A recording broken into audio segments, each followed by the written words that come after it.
வணக்கம் ஃப்ரெண்ட்ஸ். இன்றைக்கி நாம் கருப்பு சுண்டல் கடலை குழம்பு தான் பண்ண போகிறோம். ருசியான கருப்பு சுண்டல் கடலை குழம்பு எப்படி பண்ணலான்னு வாங்க வீடியோவில் பார்க்கலாம். வீடியோவை ஸ்கிப் பண்ணாமல் பாருங்கள். அதுக்கு முன்னாடி எங்கள் சேனலை சப்ஸ்கிரைப் பண்ணுங்கள், பக்கத்தில் இருக்கிற பெல் பட்டனை ப்ரெஸ் பண்ணுங்கள். சுண்டல் குழம்பு பண்ணுறதுக்காக நைட்டே ஒரு 150 கிராம் சுண்டல்களை கழுவி தண்ணியில் ஊற போட்டு வச்சுருக்கேன். பாருங்கள், இப்போ இதை குக்கரில் போட்டுடலாம். இதோட கடலை வேகிறதுக்காக தண்ணி ஊற்றிக்கலாம்.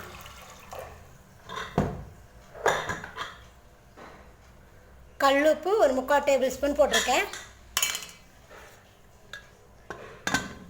ஹை ஸ்பீடில் வச்சு ஒரு 4 விசில் விட்டுடலாம். கடலை வேகிறதுக்குள்ளே நம்ம குழம்பு தாளித்து விட்டுடலாம். பாருங்கள், ஒரு 1/2 டேபிள் ஸ்பூன் போல் எண்ணெய் விட்டுக்கலாம். இதில் 1/2 கப் தேங்காய் துருவல் போட்டுக்கோங்க.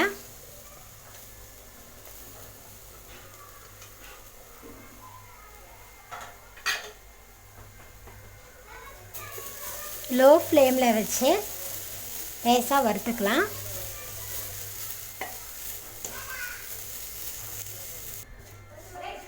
இதோட கொஞ்சமாக சோம்பு போட்டுக்கலாம். போட்டிங்கன்னா குழம்பு நல்லா மணமாக இருக்கும்.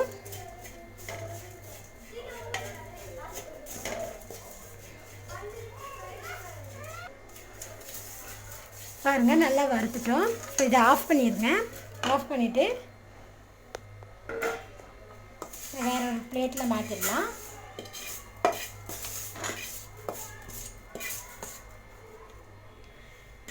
மிக்ஸி ஜாரில் நல்லா நைஸாக அரைச்சி எடுத்துடலாம். அதே கடாயில் ஒரு 2 கரண்டி எண்ணெய் விட்டுக்கோங்க. எண்ணெய் நான் இந்த கரண்டியில் தான் 2 கரண்டி ஊற்றிருக்கேன். எண்ணெய் காஞ்சதுமே ஒரு 1/4 டீஸ்பூன் கடுகு, 1/4 டீஸ்பூன் ஜீரகம், ஒரு 1/4 டீஸ்பூனுக்கு குறைவாக வெந்தயம். கடுகு, ஜீரகம், வெந்தயம்லாம் பொரிஞ்சதுமே ஒரு கொத்து கருவேப்பிலை போட்டுக்கலாம். இதோட கீரல் போட்ட 2 பச்சை மிளகா, இதோட ஒரு பெரிய வெங்காயம் இந்த மாதிரி கட் பண்ணி போடுங்க, குழம்புக்கு நல்லாயிருக்கும். இது வெங்காயத்தை நல்லா வதக்கிட்டுங்க.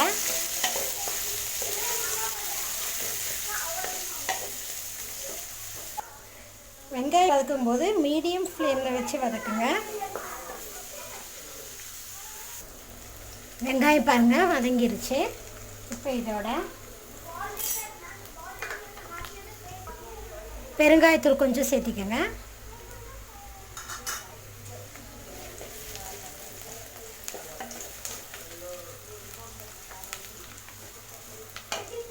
இதோட 2 தக்காளி ஆட் பண்ணிக்கோங்க.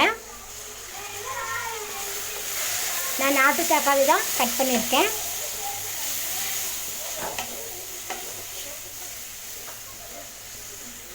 இப்போ இதோட ஒரு 1/2 டேபிள் ஸ்பூன் போல் உப்பு போட்டுக்கலாம். தக்காளி நல்லா வதக்கி வைக்குங்க.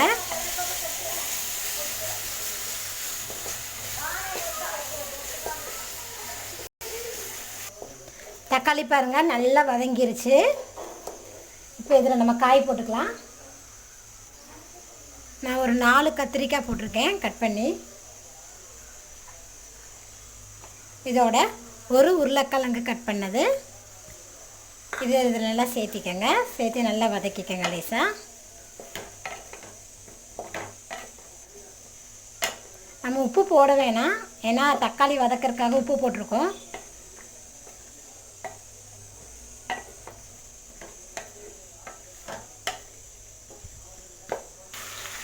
இந்த மாதிரி எண்ணெயிலே காய் வதக்கும் போது காய் சீக்கிரம் வெந்துடும், சாப்பிட்றதுக்கும் நல்லாயிருக்கும்.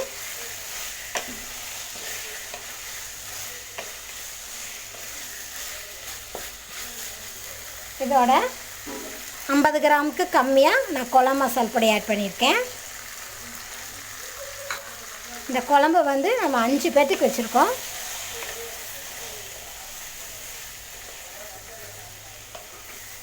மசால் பொடி போட்டதுமே நல்லா மிக்ஸ் பண்ணிடுங்க.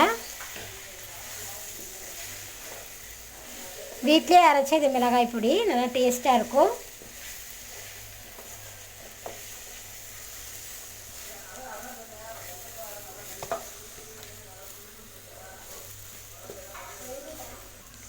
இப்போ காய் வேகறதுக்கு தண்ணி ஊற்றிக்கலாம்.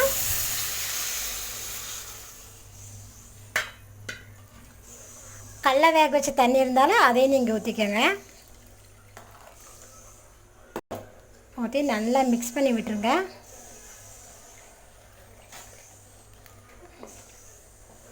ஏன்னா நம்ம மல்லிப்பொடி, மிளகாப்பொடி, மஞ்சள் பொடி எதுவும் போல் இந்த மசால் பொடி, குழம்பு மசால் பொடி மட்டும்தான் போட்டிருக்கோம். ஸோ அதனால் கொஞ்சம் அது அதிகமாக போட்டுக்கோங்க.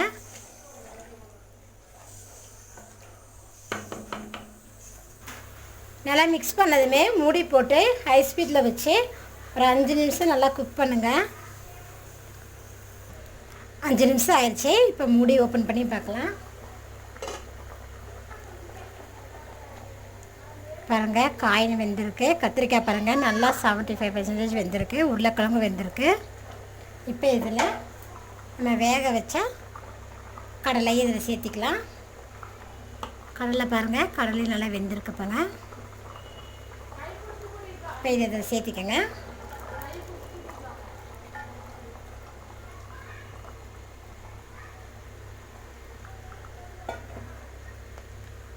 இதோட நம்ம வறுத்த தேங்காய், சோம்பு இது இதில் போட்டுக்கலாம்.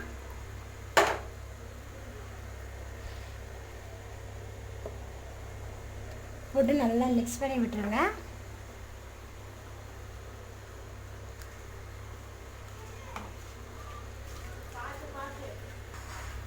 பாருங்க, நல்லா மிக்ஸ் பண்ணி விட்டதுமே இதில் ஒரு 1/2 டேபிள் ஸ்பூன் போல் உப்பு போடுறேன்.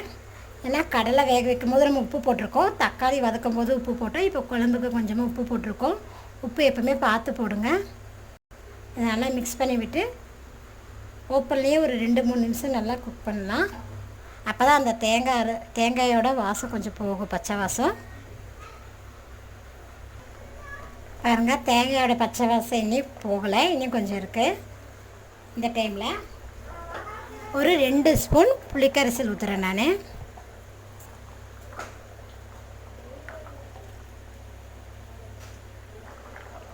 பாருங்கள், தேங்காயோட வாசமெல்லாம் போய் நுரையெல்லாம் நல்லா அடங்கி எண்ணெய் நல்லா மிதங்கி வந்துருச்சு. குழம்பு நம்மளுக்கு பாருங்கள் நல்லா ரெடி ஆயிடுச்சு. உருளைக்கிழங்கு, கத்திரிக்காய் பாருங்கள் நல்லா வெந்திருக்கு. இப்போ நம்ம ஸ்டவ்வை ஆஃப் பண்ணிடலாம். நம்மளோட ருசியான சுண்டைக்கல்ல உருளைக்கிழங்கு கத்திரிக்காய் குழம்பு ரெடி ஆயிடுச்சு. நீங்களும் இதேமாதிரி செஞ்சு சாப்பிடுங்க. இந்த ரெசிபி உங்களுக்கு பிடிச்சிருந்ததுன்னா லைக் பண்ணுங்கள், உங்கள் ஃப்ரெண்ட்ஸுக்கு ஷேர் பண்ணுங்கள், கமெண்ட் பண்ணுங்கள், எங்கள் சேனலை சப்ஸ்கிரைப் பண்ணுங்கள். நன்றி.